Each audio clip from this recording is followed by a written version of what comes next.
Hey guys, Stuart here. As you can see, it's been a while since A, I've cut my hair, and B, since I've done a video blog.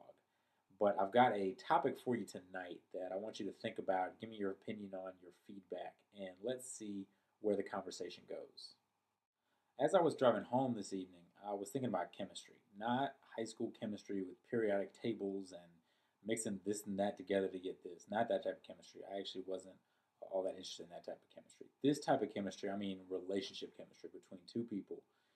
There's like that spark, that magnetism. If you've ever been in a relationship that's had a good chemistry or been around somebody with good, where you have a good chemistry in the relationship, it doesn't even necessarily have to be a dating relationship. I'd say my dad and I have great chemistry when we're together. We have a lot of fun.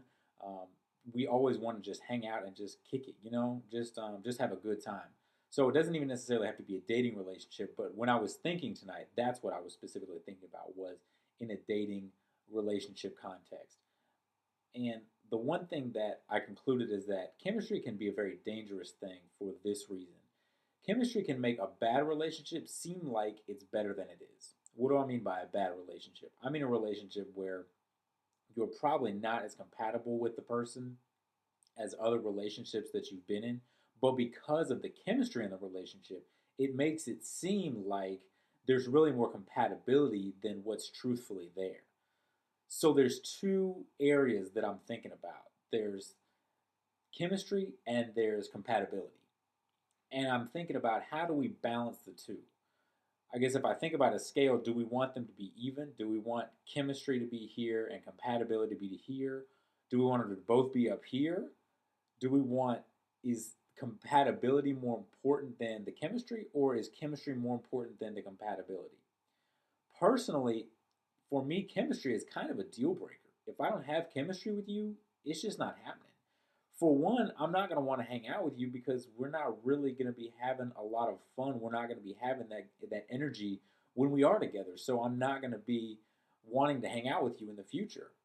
Now, if we're compatible on paper, that's great. But again, if there's no spark, if there's no magnetism, no real attraction or draw between me and you, then it's just not happening, regardless of how much compatibility we have. I know there are people on the other side of the table who say, you know what, chemistry is really not that important. I would much rather be compatible with a person and have the checklist, so to speak, be able to go and check all of the points off as opposed to just having this great feeling when I'm with them. And that's a valid side as well. So I guess what I want to ask you is where do you lie? Is chemistry up here? Is chemistry a deal breaker? It's super important on the list of things that you want in a spouse, in a mate, in a relationship? Or is it kind of in the middle? It's kind of a, I could go either way with it. If we have chemistry, it's great, it's a plus, it's a bonus. But if we don't have it, it's not a deal breaker. I'm not out of the relationship. Or is it down here and you're more focused on compatibility, where the chemistry, we can kind of grow into that. Maybe it'll come later in the relationship. But initially, if we don't have it, I'm very much okay with that because I know that we're compatible. I know we have similar interests and things will go from there. So, what do you think? Where is compatibility and chemistry? How do they line up? And how are they important to you in your relationships? Give me your thoughts and feedback, and I look forward to interacting with you soon.